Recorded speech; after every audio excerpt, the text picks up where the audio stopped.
16 years and 27,000 training sessions. That's what it's taken. That's what it's taken to figure out what is the framework that, when applied to people of different training ages, skill levels, backgrounds, different goals that people are looking for, when applied to every single scenario, can we still create the outcome that we want? And I will tell you that this framework really does work best for people that have tried all the things or are extremely frustrated with, feeling low energy and feeling aches and pains and wanting to do it the right way, wanting to do it in the long term. And those that want that, this framework works best for. But you can apply different aspects of this framework to almost every individual. That is how much we've looked at the different principles over time. And when you've worked with as many people as I have over the years and you've tried as many different things, you start to see clues that are left for those that have had success versus those that have just continued to face frustration. And that's what I've been able to come up with. And so as we go through this framework today, I'm going to walk you through just the general idea that serves as foundation for it all. And then I'll actually get nitty gritty and talk about the different ways that you can begin to build the framework to suit your life, your goals, and your overall bandwidth. And so the big thing that we're going to be talking about today is this idea of building your ideal home, right? Your dream home, where you just imagine what that would look like, how many square feet it is, where is it located, what kind of views do you have? And you think about all of that. And now just imagine that on the training floor and in your health and in your fitness and envisioning what that would look like for you. That is what we're trying to do. But no matter how big and audacious your goal is, no matter how beautiful a home that you want to build, we have to also have a foundation under it all.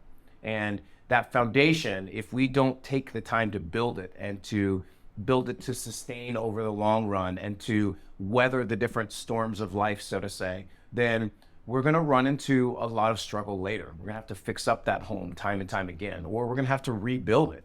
And rebuilding many times is often more difficult than doing it the right way the first time around. And that's what I hope to do for you today. And so at the very base of that fitness framework is going to be your vision for yourself. And we're going to talk about that a little more in depth today, what your vision for yourself is and where you want to go and how you see yourself in the future. After that, we're going to go through our 4 main pillars that build up the initial framing for that house, that serve as a foundation for all of your fitness that you're going to attain after. And that starts with, first just figuring out what schedule and structure do you need to operate on a day-to-day basis and make this something that you actually stick to and don't quit 2 weeks in. We're going to talk about what level of accountability you need to put in place for you, whether that's external accountability from coaches and friends and family, or maybe it's some internal things that you put in place in your day-to-day life to allow yourself to stick to the schedule and structure that you want it to. We're going to talk about how consistency is the number one key in all of this, but what consistency looks like for you right now. And this is something, a pillar that you'll keep coming back to every time you do decide to add a new habit or add a new skill or work after a new goal. You have to come back and make sure that pillar is still strong and in place. And then the final pillar is making sure that you have competency of the skills of movement, the habits and eating behaviors that you might be working on. We have to make sure that we have a strong competency in all the foundational things that make up tougher behaviors, skills, and movements later on. And if we really do a solid job of building those 4 pillars and making sure that they are strong and stable and long lasting, then we can start to build levels on top of that. And we're going to talk about that today. We're going to go into the different levels that you can build and the different staircases that you can utilize to get to higher levels of your home and build your fitness over time. We're going to talk about the strength training staircase and how you can start with the bare minimum of maybe just a few movements from home and building that up to 4, 5, 6 dedicated workouts if that's what you see fit for you. We're going to talk about your eating behavior staircase and how for some it might be beginning with just working like getting a breakfast in, and maybe the next step is working on your snacking behaviors. And we can keep building up higher and higher to more and more specific as your bandwidth allows. We're going to talk about the idea of your lifestyle staircase and just how important sleep and stress is when looking at all the other aspects of your home and how that one staircase may be the most crucial one that you decide to build. We're also going to talk about the idea of daily activity and what that staircase looks like for you when building your home. and how it may begin with just a 5-minute walk each day and then climb to the top of the staircase where you're getting 10,000 steps a day. And the thing is that when you build these staircases, we're going to be talking about how important it is to make sure that you have the tools, the materials, the skills, and the support system, the environment around you to help build quality over time, and not feeling like you're stretched too thin trying to build every single staircase without the bandwidth, the tools, and the team around you to make it happen. And then ultimately, we're going to talk about how within that entire framework, within that home, how there's lots of cool things that you can start to add. You know, the longer you're in the home, the more comfortable you get. You can start going and buying little things that aren't 100% important to the outcome of the home itself, but they make it a home for you. And that is the ultimate goal in fitness, is how do you build it in a way that you have parts you enjoy, you have parts that you know you need, and then you have a plan for ensuring all of this stays intact over time. And so we're going to drop over to the computer and we're going to go through some visuals of what this all looks like so you can put it all together and start applying it into the first steps you're going to take on your own. All right, so let's begin to look at the Fitness Forever framework today. And we want to start just kind of with this idea of saying, hey, we must fix this. We got to find the path that allows us to tap into the dreams that we have for ourselves, both physically and mentally, forever. And the reason I call it Fitness Forever framework is because there are so many things in fitness that are just short-lived. They work, they can create weight loss, they can give you big strength, they can drop fat, all these things, but oftentimes people just regress back to the mean. And so when I design the system, it is more of what is a setup that actually allows people to systematically move forward. And then once they've attained the thing, sure, there's some bare minimum they need to do to hang on to it, but how do they just not lose it all because they just were so burnt out on the protocol that they're doing? And so as you stay with me for a second, just kind of coming back to the biggest, most amazing house you could possibly want, right? And being able to continue to think of this big grand plan. And today we're making the blueprint for it. And we're making sure that we have a framework in place so that when you start to build on top of it, you'll have, strong support for what you're going to do in the long run. And I say here that if you haven't first established a great framework and a foundation, you won't know what is considered, a great template and how to put it to use. And what's cool about putting this framework into your life is it actually starts to serve you elsewhere. You start to know what's good and what's not so good, and you develop a better filter, a better lens. I've always said that, the internet is a great place to get so much stuff. You can literally go type in something right now and find an amazing program, but you won't have the filter and the lens out of which to view, is this good for me? And that's what we hope to figure out today. And so what I've always said is the world keeps trying to solve a time, focus, movement, and motivation problem with a watered down fitness solution. And hear me out here. So when I say time, focus, and movement and motivation, a lot of times the exercise selection and the things you're going to do in the gym, that's the easy part. It's showing up. It's figuring out how to stay motivated to work a little harder one day. It's staying focused to continue working on the eating behaviors that you're practicing. It's driving up your daily activity. It's all of these things that make an actual fitness solution. But instead, we get thrown into 1,000-calorie workouts. We get thrown into 1,000-calorie meal plans. We're basically just given a watered-down solution to something that is deeply rooted in our own internal behaviors, going all the way back to childhood. And so we want to make sure we can have something in place to help discover how to break that pattern. And so to start off today, I want you to think, when was the last time you set some intentions, some goals, or resolutions, and then just carried on? And that is the majority of what people do. And the biggest thing I always say in time management and productivity is keeping the goal and figuring out what you're not going to work on. So many times people set intentions and goals, and then 2 weeks later, they're just back to their daily life because they never actually put things in place to track it or to follow up on it. Or they get distracted. They're 2 weeks into a program and they see this other program over here. Or they're working on one diet and they get told that this other diet is better. And so they jump around constantly.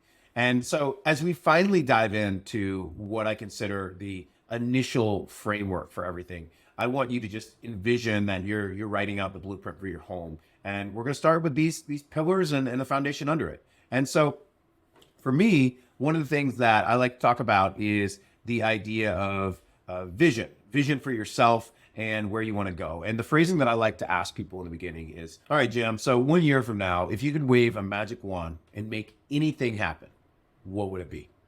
Almost like an audacious thought process, right? Of, what is your ideal setup 1 year from now? Is it you're working out 5 times a week? Is it, hey, you got up, you're on vacation somewhere, you go for a run on the beach? Is there a different energy you feel? Like really writing out what life is like then.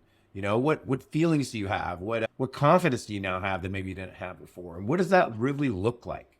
And by giving that vision, a lot of times we get more to the root of, instead of I want to lose weight, it's, well, I want to lose weight so that I can be more confident in my clothes on a day-to-day basis. So why is that important to you? Well, I just lack a lot of confidence when I go into the workplace. I think if I had more confidence in just how I show up, I'd be more willing to speak up in meetings with big decisions. Oh, that makes sense. Why is that important to you? Well, I just feel like I have a lot to offer in terms of what I do for my job. And if I would speak up more to the bigger decisions that affect the company, I think I could help move the company farther forward and ultimately advance my career. Oh, yeah, that's totally awesome. Why is advancing your career important?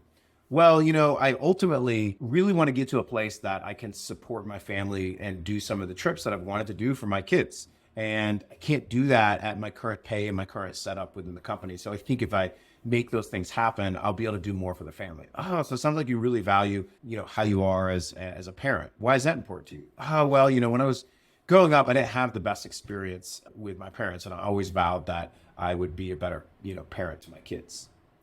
We just literally took it from I want to lose weight to I want to serve as a example for my kids that I didn't get to have when I was younger. And when you have that image, it is so powerful, and you have this opportunity to then have a lot of motivation driving a lot of what you're going to do next. And so that is why I always say that getting this vision at the base of everything, if we don't get this, we are going to, when life gets tough, when our schedule gets tough, when we're having a bad day, we're going to usually, from what I've seen, we're just not going to show up.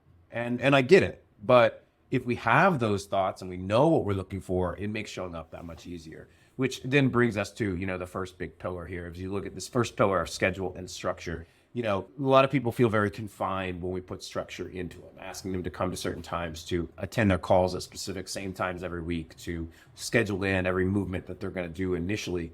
And it can feel very, restricting. But what's interesting about it is the more structure you put in, the more freedom you create for yourself later. I believe this way about time management too, because, the better you get with your time management, the more time is freed up for other things. And it's the same here. As we get more structure for our fitness, it starts to leak over into other aspects of our life. And so if we don't have a schedule and structure of, when we're going to move, when we're going to work out, maybe when we're going to eat, it's very chaotic. It's very random, and it's very unplanned. And usually it's in unplanned scenarios that ideal outcomes don't happen. And if you just think about that with regards to other aspects of your life, when you don't plan certain things out, you don't get consistent outcomes. And, for me and what I do and what our gym serves, if we don't get consistent outcomes, we don't have clients. And so we have to put this in place. And that schedule and structure is going to be key to all of these other pillars as well. The next one would be looking at appropriate accountability. And the reason I say appropriate accountability is because accountability looks different for everybody.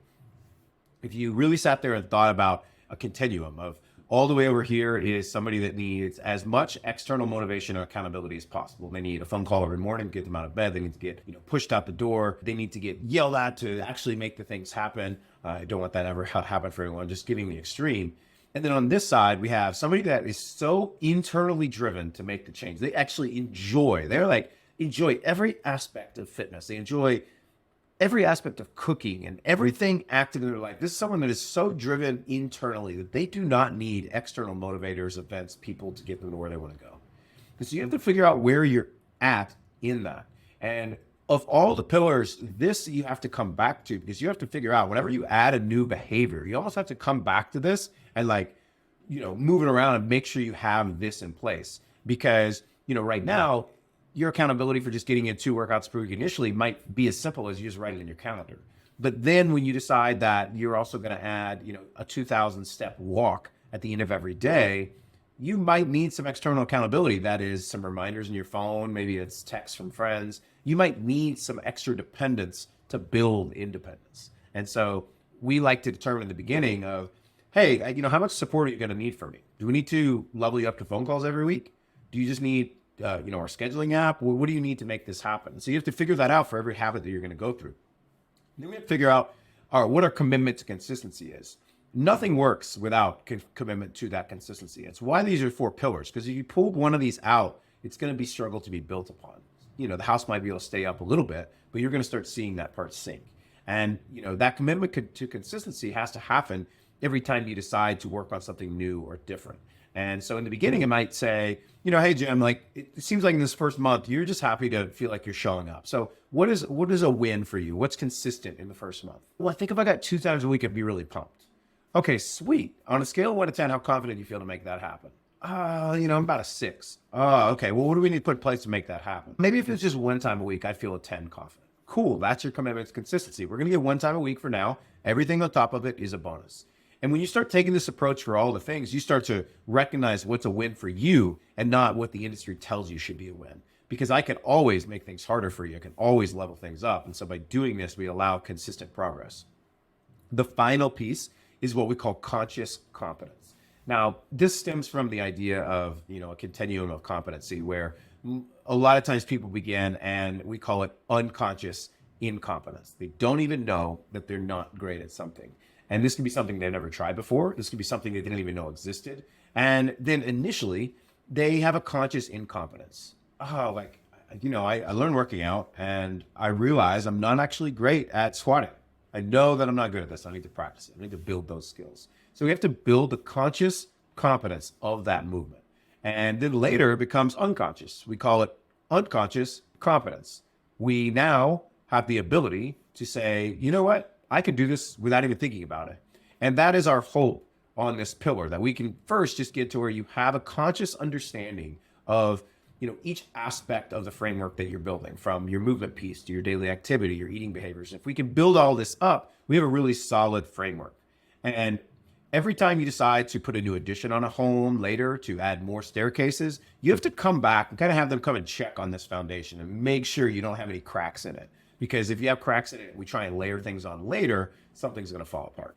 So to just give you an idea of what we like to do when I do onboard somebody into this, is we start with that day 1 call where we're going through and figuring out, hey, like what vision do you want for yourself, right? We're going through a really immersive intro where we're going to go through every single movement. We're going to talk about every single, nutrition strategy that might work for them. And then we're just going to focus on building competence of all the movements and then really layering in accountability. One thing I found is almost everybody can do something for 2 weeks. Almost everybody. Our trials are 2 weeks long. And it's why we do it in a way that allows us to say, okay, the 2-week mark, you need to do a phone call with us, because we recognize that if somebody doesn't crush their first 4 weeks, they're typically going to fall off. And so it's in week 3 that we really build up more accountability. We have, extra phone calls, we're texting, we're making sure things are going okay and that they don't need any extra help.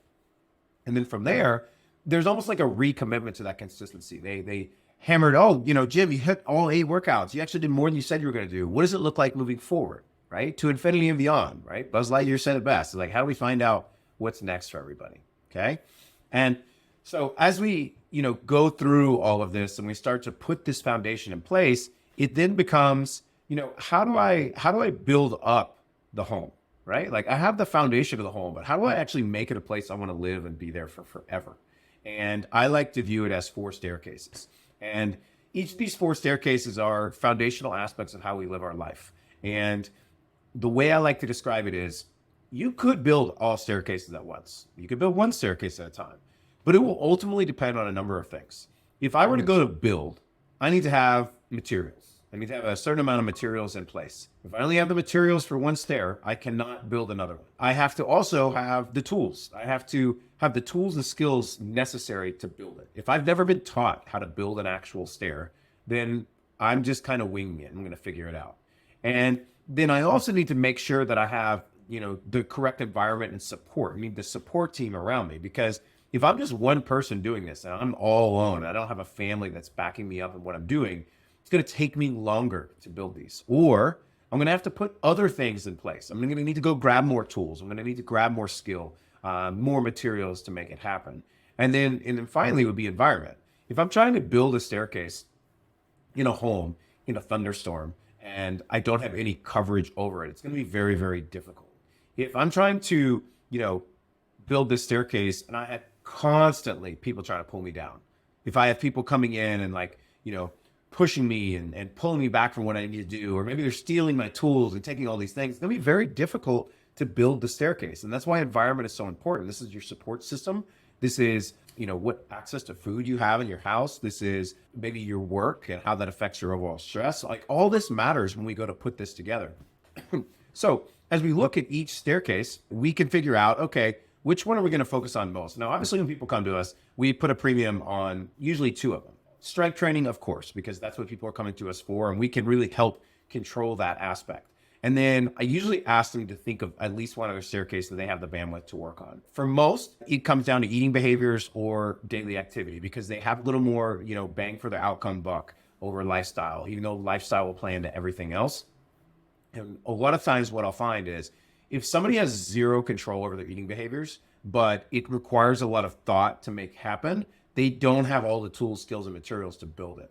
Whereas maybe they have all the time on the day and they could add daily activity. And so maybe in the beginning, building strength training and daily activity is better for them. And so as you look at each of these, I say taking the smallest step necessary is important because let's just pretend that you tried to jump from stair 1 of strength training. Let's say that is just doing some body weight movements at home. And you try to jump all the way here, which is like 6 days a week, high intensity protocol.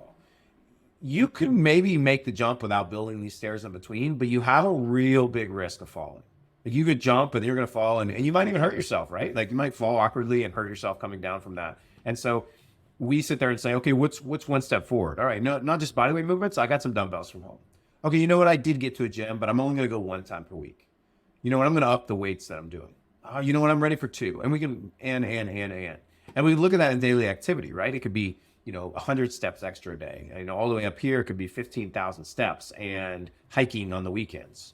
Eating behaviors, we can sit there and say, I'm going to start with just focusing on maybe just awareness. I'm just going to start noting how hungry I am going into meals. And we can sit there and go through each of those. And the cool aspect of each of these is I'm going to provide you all in a PDF for this is I have the exact steps you can take in each of these from bare minimum to a lot. And I can tell you which steps require more mental bandwidth versus which require more skills. So just as an example here, if we were looking at eating behaviors and you get told that you need to go keto, and you're going to be taking your carbs all the way down to the bare minimum, then an important thing here is recognizing that to do that, you need to have a good awareness of your hunger levels, your fullness. You need to have really good protein intake. So you need the skill of knowing how to design your meals on the day. You need to be consistent with your meal intake. Your sleep needs to be on point. Stress needs to be low because if they're not, you'll lose weight, but you're going to struggle a couple weeks in. And so kind of just looking at all of that. So if you're just looking at all this together, you can start to see how you can really build a home for yourself. And, once you have staircases in, you don't have to build the tallest staircases ever. Maybe you just need like 6 stairs each and you're good forever, and we have some where we call like our foundational. Usually this first section of stairs is the foundations of each one, right? Like getting up to we're training 3 times per week, getting up to, 7,000 steps a day, getting to where you can eat 3 meals a day and learn to resist snacking and understand your hunger, getting to where you're sleeping at least 7 hours a night. Like getting to those things can help move you forward quite a bit. And then once you start to add into the home, I call this, maybe you went on a trip and you picked up a souvenir, you added it to your home. That could be deciding you wanted to learn how to do a box jump. And then maybe another time you decided, hey, you really wanted to add this massive big screen TV that you didn't really need, but you just really wanted it for Super Bowl nights. And, for that, it may be going through a specific training phase to develop endurance more than you ever have. So like you can start adding trinkets to the home that really build up. The cool thing is if you have all these in place, those trinkets aren't going to take away from the home. If you have enough money in place, trying to overdraft and use credit cards for everything is not going to take away because you have the money to pay for it. And so I hope y'all enjoyed that. This is just building, the overall framework for fitness success and learning how to go after different skills. This will give you a foundational idea of how we build programs. And when we're giving you a PDF of what each of these steps would look like. And then ultimately it's a matter of figuring out where your start is on all of these, which I hope, within future videos, you'll really start to understand that. I hope everyone has a great day. If you have any questions, please drop them in the comments below. You can ultimately reach out to me. One of the things that we do is we help people go through this very process. We have a 4-week intensive onboard in person. We also have a 12-week online program in which we guide everybody through this idea. If that sounds of any interest to you, please drop a comment below and we'll get you started as soon as we can. I hope you have a wonderful day, my friends, And until next time.